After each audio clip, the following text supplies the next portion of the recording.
Welcome back, everyone, in War Eagle. My name is Eddie Orantes, and I'm the Director of Business Operations for the Office of Alumni Affairs at Auburn University. And for the next 30 minutes, your host of 18 minutes and 56 seconds, the Auburn Alumni Association Speaker Series. You've been with us for a long time, and this is our 22nd show, and we thank you for that. All of our shows can be found at aub.ie/1856 series. As always, we want to keep this fast moving, so all our guests will talk and present and do whatever they do for no more than 18 minutes and 56 seconds. And we want to hear from you. So please ask questions and interact by leaving comments on our Facebook page, and we'll do our best to answer them in the half hour that we have together. If you're looking for an amazing mac and cheese recipe for the holidays, today's show is for you. Celebrity Chef JRob is not only an Auburn alumni with a bachelor's in biomedical science, but he is also a big part of the Atlanta food scene, and he participated in Iron Chef. So welcome to the show, Chef JRob. Thank you, guys. Thank you. Thanks for having me on, Ed. Man, I'm happy you're here. Listen, let's start with this brief question, and then I want to go into the Mac Attack video that you put together for us. What is it about food that brings people together? Let's go with that, and then after that, we'll show our video. Yeah, I think that food is a universal language. I feel like you can navigate any way in life by one common language, and that's food. You know, you can go any part of the world, and just the way that food brings a culture together, whether, you know, no matter the race, ethnicity, or even whatever, you know, those cultures tend to eat, if you come together in food at one table, a lot of conversations can be had. Listen, let's talk about food. Let's look at you making some food. So how about we play the video? Let's jump into that Mac Attack. It's going to be crazy. Here we go. Chef JRob's signature Mac Attack. The perfect recipe coming straight out my cookbook. It's going to be a home run heavy hitter. I'm going to go ahead and get my water up to a boil. I'm going to get a nice roaring boil, and we're going to be great to go. So for my Mac Attack, the biggest thing that you need is some great noodles and some good heavy whipping cream. So we're gonna go ahead and get our noodles on standby. We're gonna have some heavy whipping cream, salt, pepper, parsley, a little Cajun kick of some slap your mama, hey, but don't you slap her too hard, and some pepper. Guys, this is a simple ingredient, perfect side dish for all your holidays, for any day, honestly, and it's a great summertime, winter, spring dish. It does not matter the season. The Mac Attack is always in season for your kitchen. So now that we got our water to a nice roaring boil, just want to add in approximately 1 cup of our elbow noodles for our mac and cheese. So we have our noodles going. We're boiling them right now. I'm gonna go ahead and start on my Mac Attack sauce. This is gonna be the flavor town part, key component of your dish. All you need is some heavy whipping cream.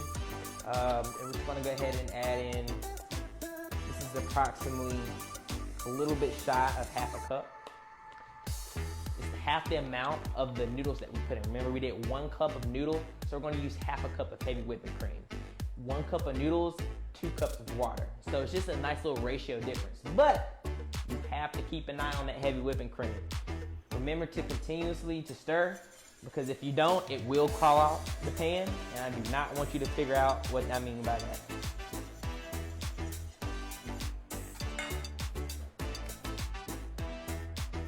Okay, so you'll see how this is starting to boil up. That lets me know that my heavy whipping cream is up to temp that I want it to be at. So I'm gonna go ahead and turn this eye down, and I'm gonna go ahead and get my seasonings ready. We're gonna need some salt, parsley, slap your mama and rinse dry seasoning, with a little bit of mix of pepper as well. We're gonna add in our rinse dry seasoning and pepper. We're gonna add in a pinch of salt, 2 pinches of slap your mama, hey, but not too hard. And gonna give that a nice whisk. From here, we're gonna add in a pinch of parsley. And we're gonna season to taste. So before I do that, I just wanna go ahead and thicken up my Mac Attack sauce. Right now, it's just the white heavy whipping cream in our seasoning. So we're gonna go ahead and add in that sharp cheddar cheese. So we're gonna add in 1, 2, 3 fingerfuls and continue to whisk while it's on low heat. Now we're gonna see it go from that white, pale consistency to a beautiful golden Mac Attack sauce. And the smell is ridiculous already. And we're gonna continue to add cheese until we have a nice thick consistency like we want. So you want to be sure that you taste as you go. We want that flavor to carry all the way over through the dish. So I'm going to take a nice plastic fork and just give it a quick little taste.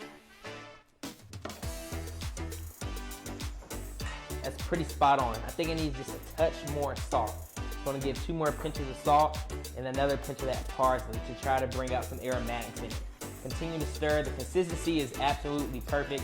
It's not too thick. It's not too runny. It's that perfect in between. So for my mac attack, it's really going to attack you if you finish it off with a beautiful smoked flavor. So I'm going to go ahead and finish it off in my grill at 385. All this smoke is going to really lock all the way through that dish and get that beautiful flavor, especially locked in that cast iron skillet. So if you want to take your mac attack to the next level, I would highly recommend finishing it off on your Traeger. Go ahead and turn my eye off. Sit this to the side. Sit this to the side. And we're just waiting on our noodles now. Now that our noodles are finished, I'm gonna go ahead and put that on standby. Get these out the way. Get our cast iron skillet ready. And go ahead and season up our noodles. Again, we want It's that my flavor favorite part, all the Ed. way through. So we're gonna go ahead and toss in some pepper. Hungry. Peppercorn, guys. You want that flavor to really take over the dish. You don't want to just use regular sprinkled old black pepper. No, no, no, no, no. We're taking it to the next level. Fresh ground peppercorn. We're gonna take a little sprinkle of that ranch dry seasoning. 2 pinches worth of that parsley. 3 pinches of our slap your mama. And just a pinch full of that salt. I'm just gonna work that on in. From here, we're gonna add in some cheddar jack cheese. This is where you can just take your own will and just speed race it through. What I mean by that is, if you don't wanna use cheddar jack cheese, you can use a Gouda cheese. You can use a Gruyere cheese. You can use so many different cheeses to just make your mac attack attackful. If that makes any sense. So, we're just gonna go ahead and add in enough just to go ahead and get that nice pull. When you pull that mac attack out that cast iron skillet, you want to see some nice string. You want to have a nice cheesy mac. So this sprinkle of cheese before I add in my cheese sauce is what's going to take care of that. What's the name of your book? All right. Chef? So now we're Just going in to time. add in our cheesy noodles into our mac attack sauce and let the two become one in holy matrimony. This is a marriage that's always gonna last. Man, oh man. Oh my goodness, that smell is ridiculous. Oh. So from here, we're just gonna go ahead and combine this into our cast iron skillet before we top it off with some more cheese. All in the presentation. Finish it off in the grill or in the broil for every bit of 2 minutes, guys. As you can tell, I get excited when I start You're cooking. going to finish off in a nice smoked flavor. Just want to go until As the you cheese should. is melted, okay? Man, Top that on in. This is the perfect amount. see, I come home making stuff like this. So what I'm going to do now is just make a nice presentation. I want to do some sharp cheddar running down the middle, like so.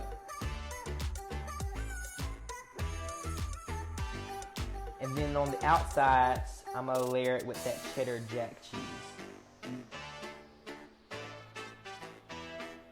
don't be afraid, get in there. Make sure you get all those edges because we want that nice cheese crust on the outside as well. I'm gonna go ahead and top it off with some parsley. Boom. You did all the hard work, and now it's time for the easy part. Finish it off in your Traeger, smoke until it has a nice melted cheese crust. Or if you don't have time, you want to chop it in the oven underneath the broil for every bit of 2 minutes until it has a nice golden crust. Whatever suits your fancy, but all I know is this right here is gonna be amazing. You've got these on your website as well, right? I do. I do. Fresh and I hot have off the all press. the books. Wow, look at that. Chef JRob's Mac Attack. Goodness gracious. Goodness gracious. Let me throw the glove and let me throw the other mitt in, because that right there, that is beautiful. Guys, a super simple 7-step recipe. Takes every bit of 15 to 25 minutes. Just depending on how quick you move in the kitchen. And this is gonna be a family favorite. All in my cookbook, just in time. Get your copy today.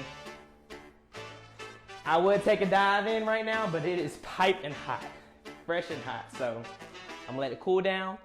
I'm gonna take me a nice little bite and I'm gonna enjoy the rest of my day. Hope you do too, and War Eagle. Thank you. Man, how Man. spoiled are we, right? I appreciate you making that video, the Mac Attack. I'm telling you, I'm going to try to make it, show it to the kids. I'll be a hero. So we can find this, the book, as well as additional information and the video on our website. But you also have a website. You want to tell us what that website is? Yeah, guys. So again, Chef JRob is my name. So you can find me at chefjrob.com. That's JRob. I have my cutlery line, my cookbooks, and just up-to-date information on everything that I'm putting out, some freebies as well as recipes. Definitely want you to join the Experience family. This is the Chef JRob Experience. Now tell us about your upbringing, because I like to bring out the why in people. So there'll be 3 things I'd like to discuss, if you don't mind. You and your upbringing, the Auburn story. Okay. Now I know that you were the freshman cook, so I want to hear about that. Okay. As well as the JRob story, just what's happened since. So please, let's start with who you are and your upbringing. Hey guys, so I'm from Mobile, Alabama. I'm allergic to shellfish, so being in the port city, never could really get my hands on any good shellfish. Raised by my mom and dad with my little sister, and I went to McGill-Tulane Catholic High School, so I'm Catholic as well. So played sports all throughout high school, never had the time to cook, never even thought about cooking. It was always fast food stops after practice. And it wasn't until I got to college, and my parents were like, you're going to have to cook. We can't give you all this money to just eat out at Chick-fil-A and Chipotle all the time. So that's when, reality hit, and I was like, dang, I don't have my mom's food to eat or my dad, nothing to grill. Like, I have to really fend for myself. And that's when it started to develop and kick in. Like, man, I need to make something shake. So I had a little hot plate skillet. I popped it open my window. I had the air on high, and I would blow all the smoke out the window so I wouldn't let the fire extinguisher off. But the one thing that you can't fake is the smell. So, of course, my RA and hall director were like, are you cooking in there? And I'm like, please keep it on the hush. I'll give you a plate. Just don't get in trouble. And that's how I was able to keep, the operation going. So I was known on campus as the freshman kid that cooked, so that's how I got my reputation. And that's when I started to make a name for myself, Chef JRob. So I did a pageant, and cooking was my talent. So everyone knows in the student center, the big Jumbotron, I had my own little cooking show played. I thought I was like my own little Food Network star for a second. And, that's when it really just started to, build some traction, and people would come by my room all the time just for a bite or two, after class, and, we just kick it. And then after graduating, I got my bachelor's in biomedical sciences, and I moved to Atlanta, Georgia, where I currently am, to get my master's in public health. But going throughout grad school, I wanted to focus on my studies, and cooking was me able to run my own business and do that. And since then, it just has taken off. And I couldn't help myself but to dive fully into entrepreneurship and run my own business.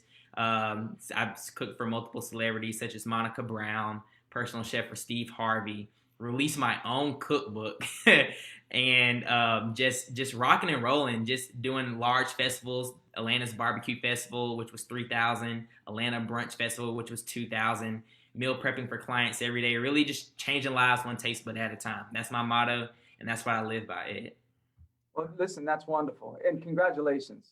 Thank you. Absolutely exciting journey. How has the Auburn experience shaped that? Can you tell us a little bit about that? Yeah, so similar to the motto, AU family, I feel like my company, I'll try to encompass the same family atmosphere. I want everyone to feel welcome, everyone to feel like they're a part of not just dining in, but a part of an experience, part of a family experience that lasts long and lasts for a lifetime. The connections that I made on campus are still today A lot of people who I was in my calculus class, even he actually texted me yesterday. He's like, "Hey man, I see you're finna do the 1856 series. Whatever you cook up, bring some leftovers over across town." So yeah, like it's just like I said, we stick together no matter where we are. That's how the Auburn family is, and I love it. Man, I'm glad you said that. There is a lot of strength and support among this family. And naturally, we find excitement in seeing our own succeed. So, what does that success look like for you in Atlanta? And specifically, what you're able to do, what you've been able to do recently, and what may be available for you in the future? Yeah, I just feel like the resources are so much more readily available, more so than it was, back at home. There's a lot more opportunities, a lot more clientele to actually reach out to and just really make an impact on. I was able to really build my own studio, like just my do-it-yourself cooking station, and just really push out some good content, push out things that help people cook, especially during quarantine, possible, future lockdowns and past lockdowns. Like I just really tried to put myself out there and let people know, like, you're not alone in the kitchen. Chef JRob got your back. So being in Atlanta, I call myself Atlanta's greatest chef. I try to, operate in that mindset. I'm trying to do nothing but the best work, with the best companies, so forth and so on. And, Traeger grills, as y'all saw, was one of them. So I highly recommend, grilling and just having a good time, enjoying friends and family. Man, that is wonderful. We have a couple of questions that came through Okay. from our Facebook viewers. So I'd like to ask them to you. One was about that cast iron, and they said, Cat Long wants to know, what other things can you cook in cast iron? That's a great question. So that's a really good cast iron skillet. That bad boy has seen a lot of different things in it. Duck is one of my favorite. So if when you cook duck, and I'll just go through it real quick, you want to start on a cold surface. So once you have your duck breast and you make your scores into it, lay it straight in the cast iron skillet and then put it on the eye. From there, that fat is going to render as soon as you turn on high heat, and you're going to get a beautiful crisp skin. And then as you flip it over and finish cooking it to that perfect medium rare, I promise you that cast iron skillet is made for duck. Even a steak, you can never go wrong with a nice juicy steak. My choice of cut is a good New York strip, nice thick cut, seasoned and marinated overnight.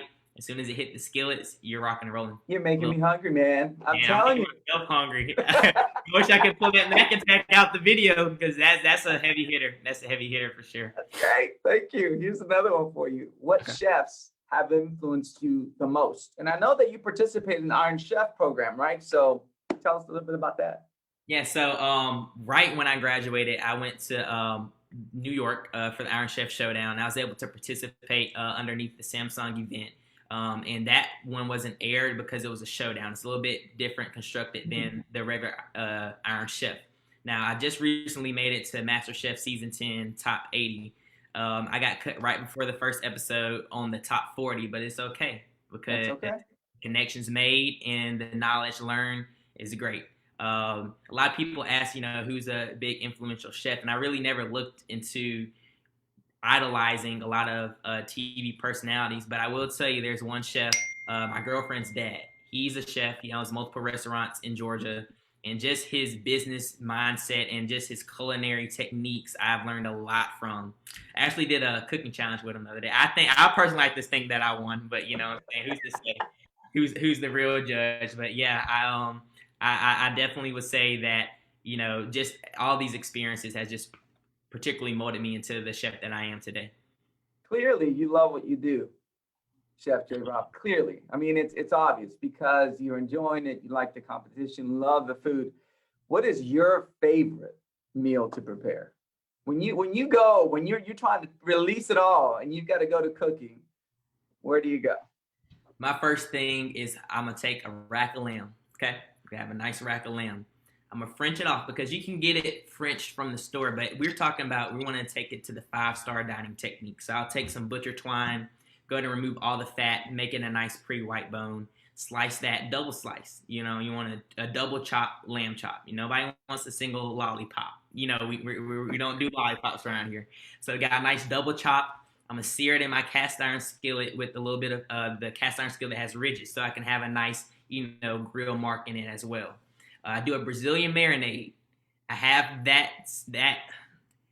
I'm finna starve. All right, the Brazilian marinade is an assortment of different seasons that I've came up with, along with a special steak seasoning, and I talk about that too in my cookbook. That marinated a little bit in that cast iron skillet. Cooked every bit of 3 to 4 minutes on each side, and then a butter and thyme base. It's just a moment of silence, Ed. A moment of silence. And that's wonderful. That's awesome. Okay, we still have students in dorms, and they still are hungry. They've got to eat. So what do they put together? This is the perfect meal on a budget, guys. What you need to do, aside from the Mac Attack, if you just want to go all out, if you take a Boston butt, okay, it costs $23. You and 5 of your friends can go in on that. That's less than $5 a person. You're talking about $4 and some change. And you can put together some easy sides, squash and zucchini medley with some onions, or some asparagus, spinach. Kale's 99 cents a bunch. It's very cheap. You can all spend less than $6 and have a full meal.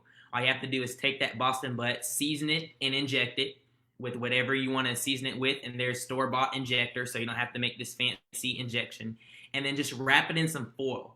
Wrap it real nice tight in some foil and put it in the oven and just let it go for about 10 hours at 280 degrees, and you're done. So set it in the morning. Once you finish with all your extracurriculars and all your class, you have the perfect dinner for you and your friends. That's great. That is awesome. So listen, 2020 has been an interesting year, right? Right. The industry that you're in has had to adjust and pivot. Yes. So can you talk to us through what some of those adjustments have been and how you've been able to get through it? Now, I know part of what you said was, well, you created your own kitchen and you're taking advantage of technology. But what are you seeing across the industry to get through this time? Yeah, across the industry, I know it's taking a big toll on the restaurant business.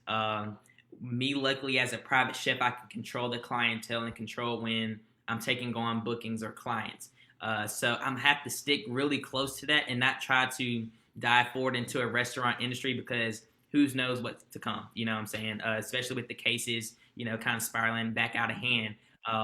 The things that I have in store for the future, though, I definitely want to take a different spin on a restaurant. I want to have my own quote unquote pop-up restaurant where I can control the business hours and still take it by reservation only. So that I feel like that reservation only module will allow me to continue to navigate through, the times that we all are experiencing. Because in the very beginning stages, like everyone else, in whatever perspective field, it took a big, monetary hit as well. Yeah, no, I fully see it. I'm glad that you've adjusted in that way, and all the best with that. We've got a few minutes left. Okay. And I started with the first question about, what is it about food that brings people together? And my hope is that those watching this show today will be able to spend Thanksgiving with their families, preparing these meals, building memories in hopes of changing some of the theme that they might have experienced in 2020, because we've got wonderful opportunities to bond and finish out the year strong. So I want to thank you, Chef, for spending time with us. The Auburn Alumni Association, the family, is so grateful that you've allowed us, that you've inspired us to dig deep, to cook, and to enjoy those meals together. Last thing I want to say is to all of our viewers, if you have ideas for December, we would love for you to share those ideas with us. And you can go to aub.ie/speaker series to share those things. Chef JRob, give us your website one more time, please. Yeah, my website again, guys, is www.chefjrob.com. And Ed, if I could just say real quick, guys, I just want you to look at me as a person living in their purpose. I just started off going in the medical route of the medical field, and to be 26, just living out my dreams, really diving into, my God-given talent and purpose, just no matter what it is for anyone who's watching, just really tap into what that is and really, make yourself happy and just live life to the fullest. Man, that's great. It's a great way to finish off the show. Until next time, stay safe and War Eagle. War Eagle.